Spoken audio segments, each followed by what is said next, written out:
This is Amish wedding. I'm not sure if that applies to you necessarily. And then it says old-fashioned frog jam. Okay. So if you have, let's see, if you have strawberries, what kind of jelly do you make out of with strawberries? Strawberry jelly. What about if you have grapes? What do you make with grapes? What kind of jelly? What about raspberries? What kind of jelly do you make? What do you think frog jam is made out of? Frogs. I don't know what's in frog jam. I could read it here. But I'm hoping it's good. I'm hoping it's good because I don't think, and I know some people eat frog legs. I don't know. I hear they taste like chicken that's been in mud. I don't know. I've never had frog legs, but everything tastes like chicken, I guess. But I hope it doesn't taste like frogs because I can just picture a piece of toast with butter and then jam that tastes like frogs. That doesn't sound very good, does it? How about a frog and peanut butter sandwich? That doesn't sound very good, does it? That sounds sort of yucky. But you know, here's the thing. I was so excited. I just saw this and I'm thinking, I get to keep the jelly. I like jelly. And then I turned it over and I'm like, whoa, I'm not sure about this frog stuff. I was excited. It looked really great, but then I looked at the ingredient here. Now, I'll probably read the rest of the ingredients and find how good it's going to be.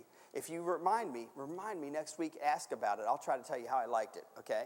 I'll try to, if you can help me to remember and ask me, I'll tell you how I liked it, okay?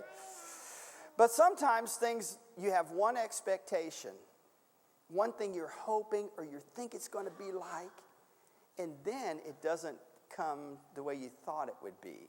That's called an expectation. That's a big word, isn't it? And you know, in your life, what you're going to find is, all through life, you're going to have expectations, things you hope the way it's going to be. You think this is the way it ought to be. You hope everything's going to be this way, but sometimes in life, it doesn't work out the way you think it ought to be. And sometimes you'll be disappointed. You will be disappointed. You ask how many of you adults know what we're talking about? Sometimes you just get disappointed in life, right? Because your expectation isn't met. I think it's Psalm 62:5. Don't hold me to this. I may not have the right reference. But I think it's Psalm 62:5.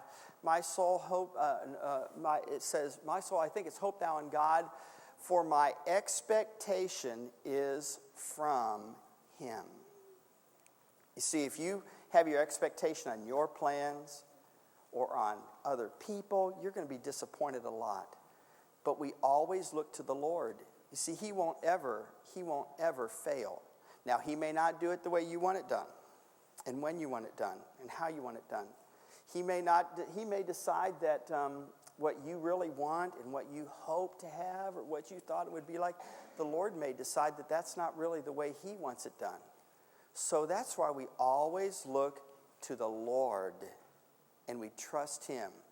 He's a God who's good. The choir just sang a song about our Father's love.